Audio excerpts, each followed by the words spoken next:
Welcome back. And, if you're just joining us, this is Closing Trades. I'm Anshul Saihgal, with me, Sajid Mangat, and we're joined by Anshul Saigal.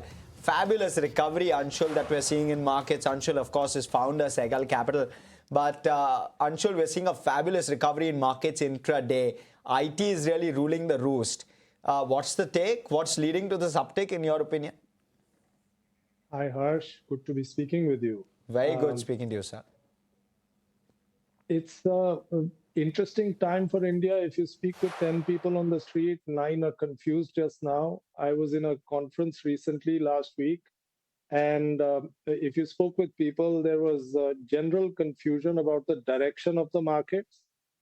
Although we've seen this sort of picture play out before many times. And India has surprised everyone on the positive side when everybody gives up. And in that context, we are at a stage where, if not give up, you're hearing a lot of people come out with bearish views. And that just tells you that valuations are probably in your favor at this time because there are more sellers than there are buyers. Even if you look at it anecdotally, and even if you look at numbers over the last, say, 18 odd months, you can pick a stock in the small and mid cap category, and it will be down anywhere from 30 to 50% from all time highs. So time has passed and price correction has played out. On the frontline index as well, the index trades at about 18 and a half times price to earnings 12 months forward. And that compares to 21 times long-term average, around 10-year average. So 11% discount to long-term average numbers there as well. Take all of this together, and it looks like India is in a very attractive position for buyers, not for the next month or 2 months, because no one knows whether there's going to be volatility there. But if you're a buyer for the next 3-5 years, this is a very interesting market. And in our judgment, this is a buyer's market and a market where a lot of money rests on the table for those who are patient. So an interesting market for long-term investors. To be suggesting to look through the noise, and the noise currently seems to be West Asia and the overhang that creates on the Indian macro and the monsoon. Again, the impact of that on the Indian macro. You're saying look through that and look through that very comfortably, because FY27 may be a tough year, but FY28 will be a solid year. Is that the right way to think of it? And if so, how are you rationalizing the valuations, at least for FY27? Because the market only prices the 1 year forward. So Harsh, between 2020 and 2025, the index saw a earnings CAGR of around 16%. Right, and markets obliged in line with earnings CAGR. However, in 2026, we saw a deceleration where earnings came down to 5 to 6%. That I'm talking of Nifty, right? And in line with that, we saw a sort of consolidation in the markets, in the frontline index, and a correction in the broader markets. Now, from here, when the base is favorable, maybe again for this year, we may see tepid growth, maybe single-digit growth for the reasons that you mentioned. But are we gearing up for an acceleration from here in probably the next year? And even in the second half of this year, in our judgment, yes.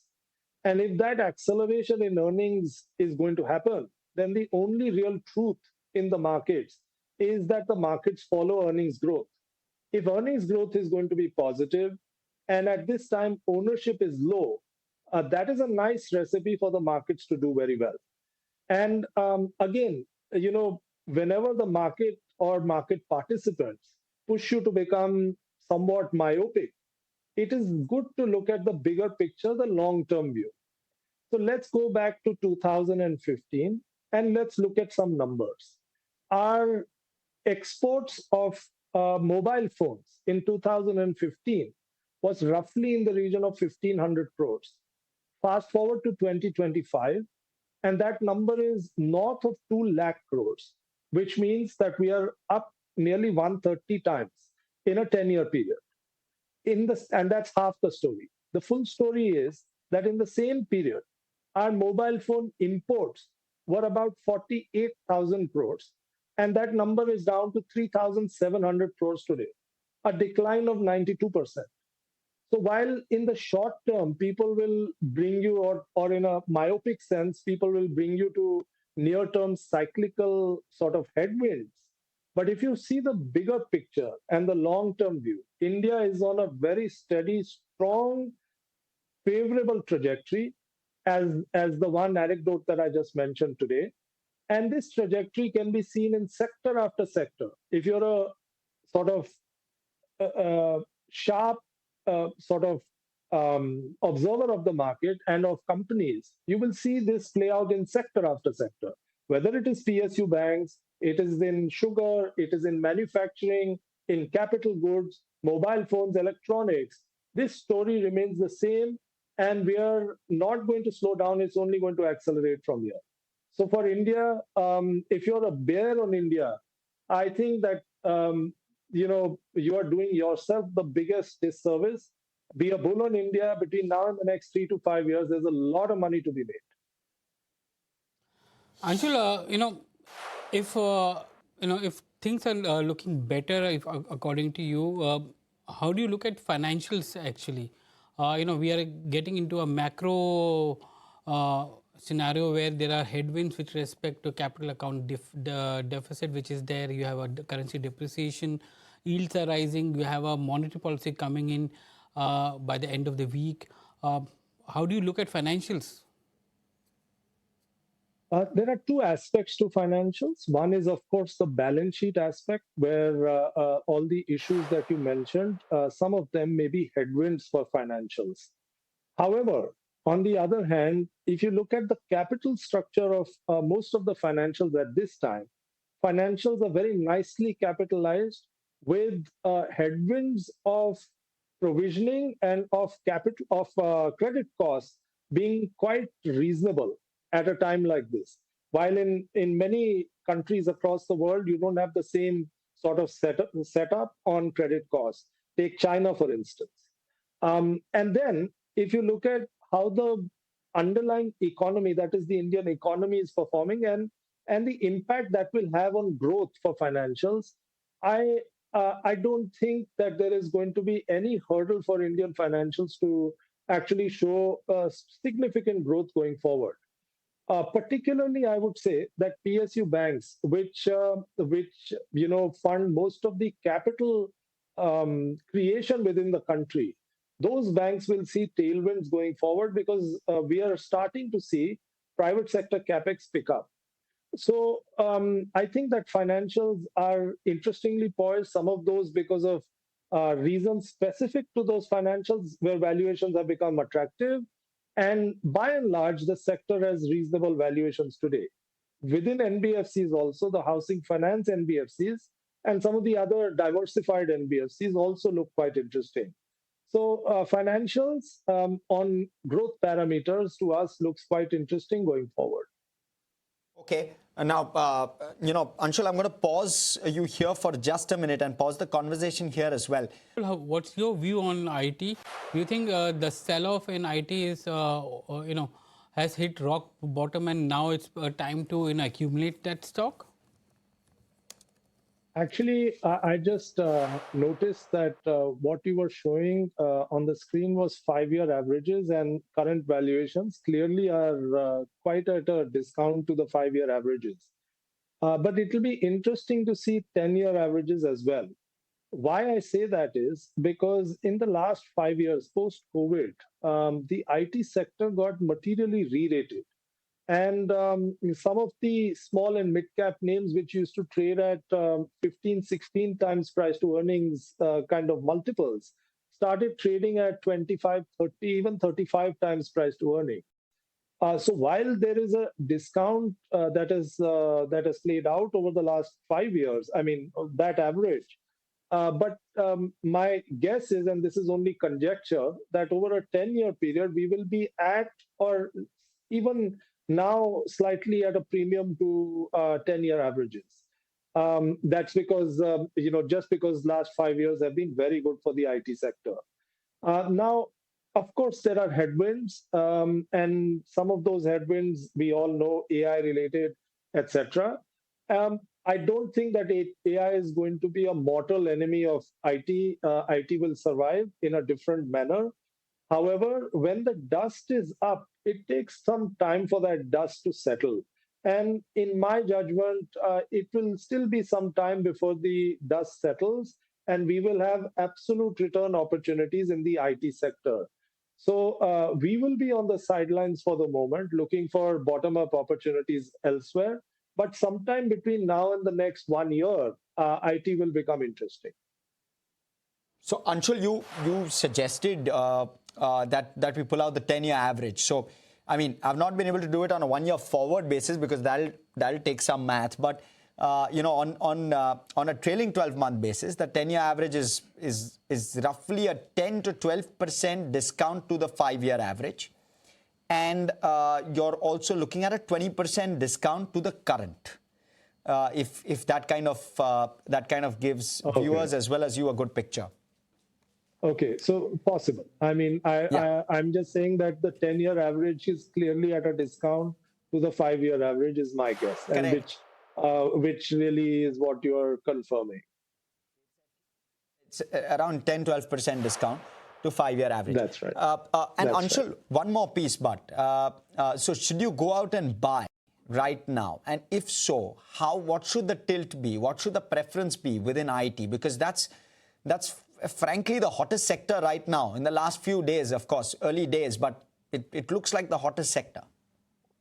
Harsh, for a market participant, they need to put their money to use where they will make the most money, right? And there are generally, when the market is coming off a weak period, as this market is over a 18-odd month period, there are generally trends that develop, and those trends carry the markets. If you catch those trends, then there is a lot of money to be made in those trends. So, for instance, if you look at the AI data center sort of trend, that is a global trend. Even India is afflicted by it. And as a result, if you catch whether power companies or other companies that play into that trend, you will make a ton of money, is our judgment. The other interesting trend which is playing out today, it is the energy trend, where whether you're playing solar, wind, or even oil and gas capex, we think that in that there is a lot of opportunity at this time. In IT, if you ask me particularly, I think that you will need to look at pockets where AI becomes an enabler rather than a headwind for those segments of the market. So there are certain niche companies within IT which play into the semiconductor play as also into the AI data center play. Now, if you can identify those, even if they look slightly expensive at current valuations, because there are significant tailwinds in that segment, you will make a ton of money. So, so much more stock specific rather than a sector specific approach needs to be taken at this time, both in IT as also in other sectors. Noted. Anshul, need to slip in a very short break. Please stay with us. This is an interesting conversation shaping up. We'll talk about other sectors which you are speaking about. Try and get some interesting ones in terms of your take on those. And on the other side of this break, though, viewers, so stay with us. More on the other side.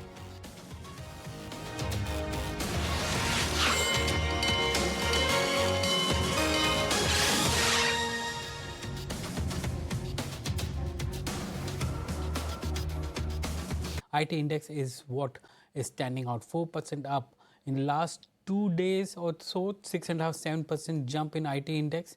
That's the kind of activity which we have seen in the Nifty IT. Nifty 100 is up a third of a percent, but we're seeing a broader market being almost flat, with the small cap being 0.14% up and the mid cap down marginally. Anshul, how do you look at the broader market at this point in time, mid-cap companies? Sajid, the mid-caps have shown significant strength both on prices as also in earnings growth. They've been quite strong. So mid-cap, that strength in earnings should continue into the coming year. And clearly that should reflect in stock prices also. But again, this is at the index level, and we are much more bottom up, individual stock specific buyers of the market rather than an index buyer of the market. And there are many opportunities, I can tell you, across the board. There are sectors, sub-segments within sectors which are being completely forgotten by the markets and where opportunity resides quite meaningfully. Some names where we are seeing significant growth paths ahead trade at single-digit price to earnings multiples. And in our judgment, that is an anomaly which will get corrected progressively as we move into the next year. Some other names which used to trade at far higher valuations till about 2 years back have corrected quite meaningfully, both in absolute price terms as also on relative valuations. Again, that will look quite interesting going forward. So there is opportunity in this market. You just have to dig deeper. Anshul, as always, complete pleasure having you here and getting your perspective with regard to markets. Thank you, Arj. My pleasure.